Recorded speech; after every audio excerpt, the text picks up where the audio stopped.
औज़ु बिल्लाहि मिनश शैतानिर रजीम बिस्मिल्लाहिर रहमानिर रहीम अस्सलामु अलैकुम। जी, बात सिर्फ़ इतनी सी करनी है कि कल एक लड़के ने मेरे साथ एक बात शेयर की, तो मैंने उसको भी जवाब दिया इसका। तो मैंने सोचा कि इस बात को मैं सोशल मीडिया पे भी ये बात कर दूं, क्योंकि बेसिकली ये वालिदैन के नाम एक पैगाम है जो मैं देना चाहता हूं। उस लड़के ने मुझसे कहा, उसकी उम्र तकरीबन को 22-23 साल है।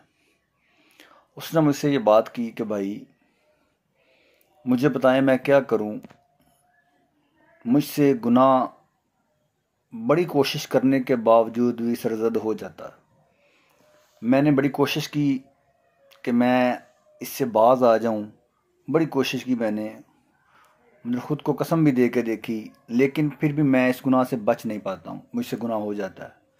और यकीन जाने, जब उसने ये बात की उसकी आंखों में आंसू थे।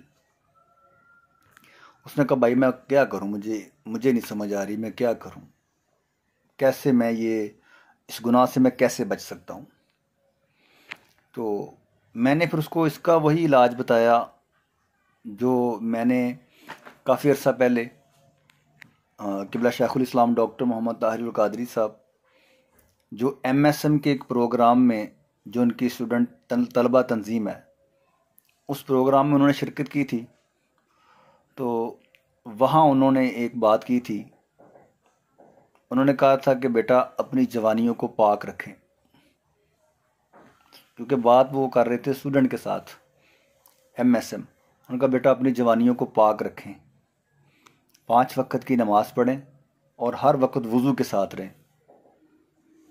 ये उन्होंने कहा। साथ उन्होंने कहा कि रात का जो है ना तहज्जुद का टाइम 12-1-2 बजे, उस वक्त वज़ू करें, ताज़ा वज़ू, और मुसल्ले पे आ जाएं और अल्लाह ताला की बारगाह में रोएं।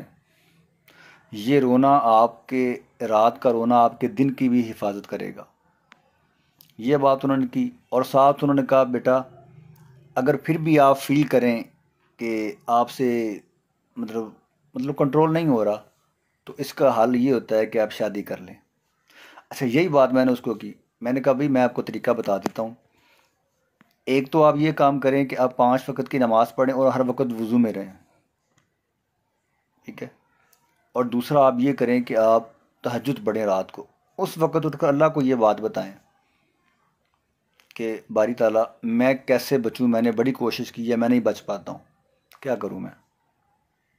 मैंने उससे कहा आप ये करें। उसने कहा भाई मैंने ख़ुद को कस्में भी डाल के देख ली हैं, मुझसे नहीं हो रहा, मैं क्या करूँ, बड़ी कोशिश करता हूँ, बड़ी कोशिश करता हूँ, कुछ दिन निकलते हैं लेकिन फिर मुझसे ये गुनाह सरज़द हो जाता है। मैंने उसको फिर बताया कि भाई इसका बेहतरीन हल जो कि मेरा डॉक्टर साहब ने फरमाया है वो यही है कि आप शादी कर लें फिर। तो उसने कहा भाई शादी मैं कैसे करूं, ये तो मतलब मेरे बस में नहीं है, ये तो घर वाले हैं, अभी मेरे कुछ भाई और भी हैं, मतलब आपियाँ भी हैं, उनकी शादी होनी है, फिर मेरी शादी होनी है। अब देखें उस लड़के की जो एज है वो तकरीबन 22 साल है, 22-23 साल। अब जब उसने ऐसे कहा कि भाई मेरे भाई भी हैं बड़े, आपियाँ भी हैं, मेरी शादी भाई कैसे होगी, मैंने उसको ये बात की। मैंने कहा भाई 1 रुपया भी खर्च ना करें आप शादी पे, ठीक है। सिंपल एक गाड़ी ले जाएं, निकाह करें और अपनी बेगम को, दुल्हन को साथ ले आएं। इसके बाद आप इस गुनाह जिसकी आप बात कर रहे हैं आप इससे बच जाएंगे। देखना तो ये है ना हम इससे बच कैसे सकते हैं। उसने कहा भाई मैं शादी कैसे करूँगा, मेरे बस में नहीं है। मैंने उससे कहा यार आप अपने वालिद से बात करें। उसने कहा अभी भाई दूसरे भाई पढ़े। मैंने कहा छोड़ दें, अपने वालिद साहब से सिर्फ इतना कह दें कि भाई, यानी कि उसको कहा मैंने कि भाई अपने वालिद साहब से सिर्फ इतना कह दें कि अबू जी मैं इस गुनाह से बचने की ना बड़ी कोशिश करता हूँ, ठीक है, मेरा ध्यान गलत तरफ जाता है, लिहाजा मेरी शादी कर दें। उनसे ना कहें कि मुझसे गुनाह हो जाता, ना कहें, चलो ठीक है वो पर्दा रख लें। हालांकि वालिदैन के साथ दोस्ती जैसा माहौल थोड़ा सा होना चाहिए जो बंदा बात कर सके, और वालिदैन को भी चाहिए कि इस तरह का माहौल अपनी औलाद के साथ रखें कि औलाद डायरेक्ट अपने वालिदैन से पूछ सके। अच्छा, मैंने उससे कहा भाई आपने सिर्फ अपने वालिद को इतना कहना है कि अबू जी मेरी शादी कर दें, ठीक है, मेरा ध्यान गलत तरफ जाता है, बस मैंने कहा इतना आप कहेंगे, वो वालिद है, वो इस उम्र से गुजर चुका है, वो आपकी बात को समझ जाएगा, ठीक है। यहाँ पर उसका काम हो जाएगा ख़त्म, उसने तो बात कर दी।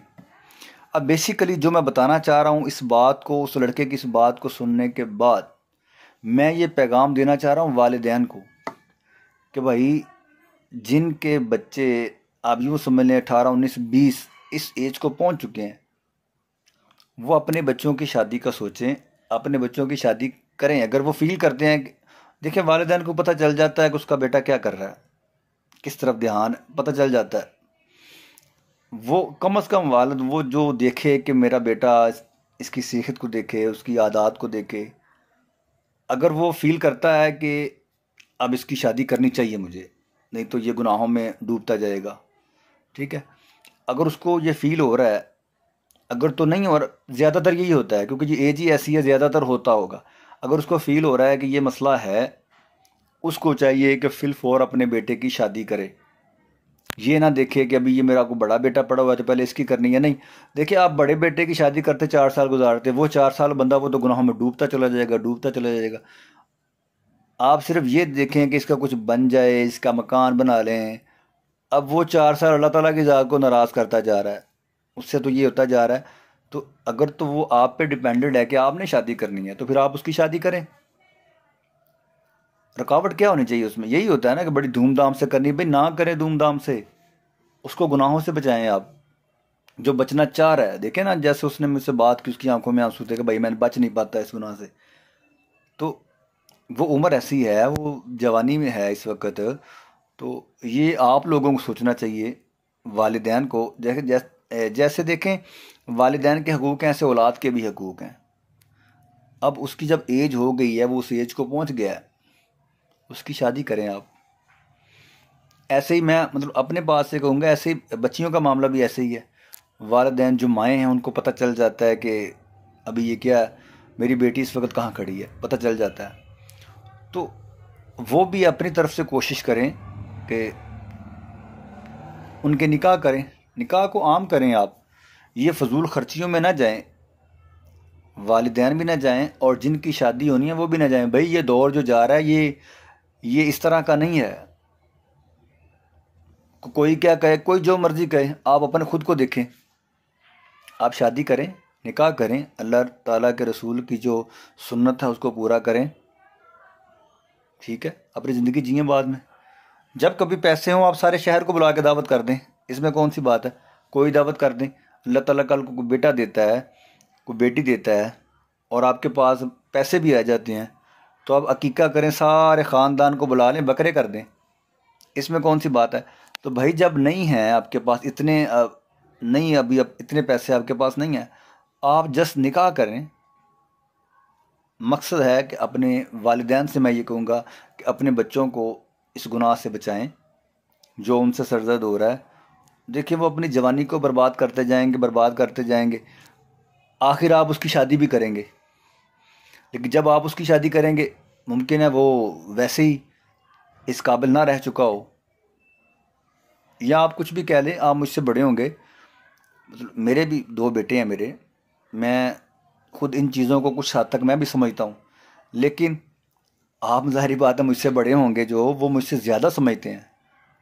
सो मैंने इस पर बात कर दी है, आम तौर पर नहीं बात करते लोग। मैं तो यही कहूँगा इस पर, मेरी तो यही राय है कि देखें, अपने बच्चों की फीलिंग्स देखें और उनका निकाह कर दें।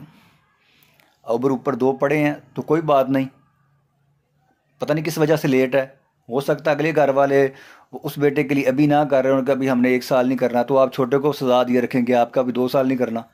ऐसा ना करें, जिसका काम बनता है आप उसकी शादी करें, अपने बच्चों को गुनाहों से बचाएं। वो बच्चे जो बचना चाह रहे हैं, कम से कम उनको तो बचा लें यार, नहीं तो इसका गुनाह आपके साथ होगा। मेरा तो यही ख्याल है, क्योंकि वो बच्चे तो छोड़ना चाह रहे हैं, उनसे छोड़ा नहीं जा रहा। हल यही है, मैं यकीन करें, मैं दावे से कह सकता हूँ कि बोला डॉक्टर साहब ने ये बात बड़ी अच्छी फरमाई है कि ये करें ये करें, अगर फिर भी बेटे नहीं होता तो फिर इसका बेहतरीन हाल शादी होती है। और मैं ये बता दूं, इसका हाल सिर्फ शादी है बस, वैसे नहीं बचा जा सकता फिर। क्योंकि एक बड़े लिखी शख्सियत ने, जिसने इल्म और फ़ान के समंदर पिए हुए हैं, उसने बात ये ऐसे ही नहीं कह दी। मैं बात करूँ वीडियो लंबी हो जाती है, क्या दलील के साथ बात करे बंदा अभी। बाकी मैंने अपना मैसेज दे दिया है कि अपने बच्चों को गुनाहों से बचाने के लिए उनके निकाह करें, ना ऊंचे घराने में करें जो ऊंची सोच बताता है, किसी छोटे घर में शादी करें। घर छोटा कोई भी नहीं होता, पहले मैं ये बता दूं। मैं जिस सेंस में छोटा कह रहा हूँ आप वही समझ लें। छोटे घर में आप शादी करें, किसी इज़्ज़तदार बच्ची को इज़्ज़त दें, घर ले आएँ उसको, निकाह करें। अपने बच्चों को उस साइड से भी इस साइड से भी अपने बच्चों को गुनाहों से बचाएं। उन्हें जो उन्होंने अपनी जवानी गलत रास्ते पे लगानी है ना, वो उन्हें खुद इंजॉय करने दें। करनी तो उन्होंने है ही, जब उनकी वो एज शुरू हो गई तो उन्होंने वो अपनी जवानी इंजॉय करनी है। अब ये वालिदैन पे हैं कि वो अपने बच्चों को क्या चाहते हैं अपने बच्चों के लिए। वो अगर इस तरह करेंगे तो वो तो उनकी इबादत है, लेकिन अगर वो गलत साइड पे गए तो फिर आपको भी गुनाह होगा। वस्सलाम वरहमतुल्लाहि वबरकातुहू।